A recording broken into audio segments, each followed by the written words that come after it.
I was born in Augusta, Georgia, and I remember a lot about the South. I'm glad I'm a Southerner. It's a complicated part of our country, but it's also a fascinating one.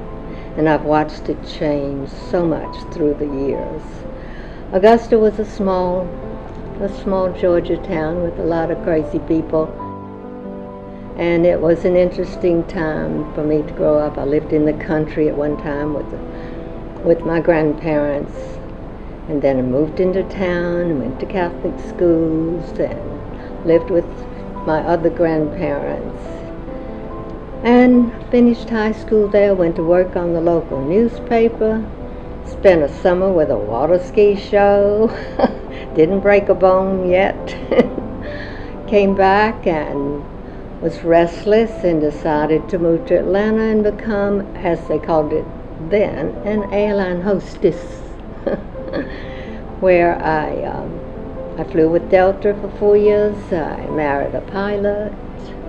I have 3 glorious children, and now I have what is a true gift, freedom, to live in California and do whatever I think I can do. I just had an innate ability to put colors together. I've never had any trouble with that. First of all, the original point of sewing was to have some clothes. I made my own clothes.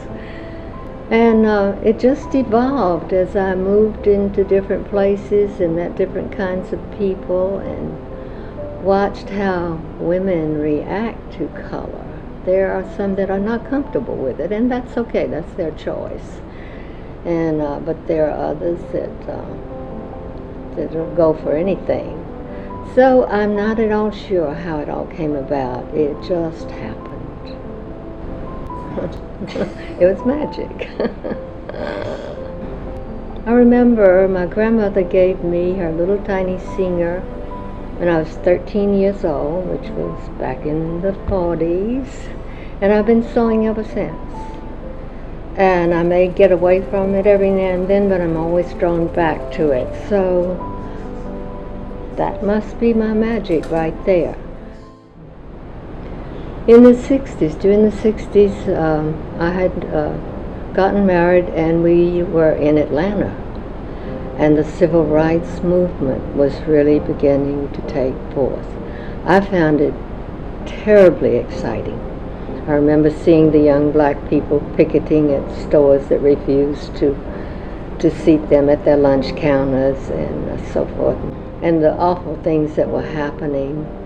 But I really found it to be an exciting time because this was a big change coming on that needed to be there.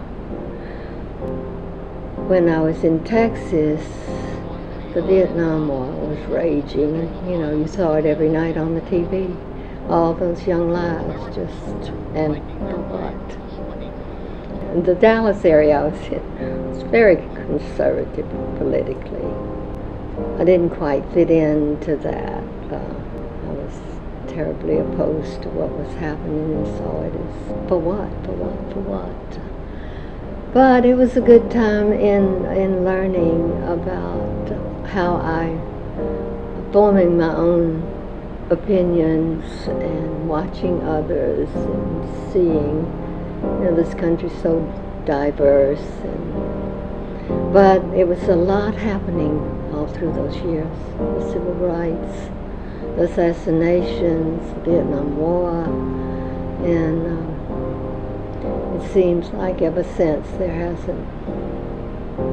hasn't been much peace to enjoy. Someone finally convinced me that I am an artist. I refer to myself as a fabric artist, doing primarily what I call art for wearables, clothes that make you feel really good, and a little bit of quilting, some mosaic, and dabbling here and there. But I always go back to my sewing machine. Rather machines, I have 5 of them now. But I am motivated primarily When women who buy my clothes and wear them and call me up and tell me how many compliments they got and how much fun they had wearing it, that's my reward. I have been inspired by mostly its color. I've always been drawn to a lot of color. And fabric, especially these days, there's so much great fabric out there and so much color. And when I see a fabric that I really like, my first thing I think of is what shape can I turn that into? Who will look good in this? And that's what inspires me right there. And once I get through the process of deciding how I want to do, what I want to do with this piece of fabric as far as shape and design and so forth, the rest of it is just flows. And, it's easy for me. I think it takes a lot of inner reflection. It takes a lot of really looking at where you are at the moment, where you've been, and what is it that you really want. I think that it seems to be very difficult for a lot of us to figure that out.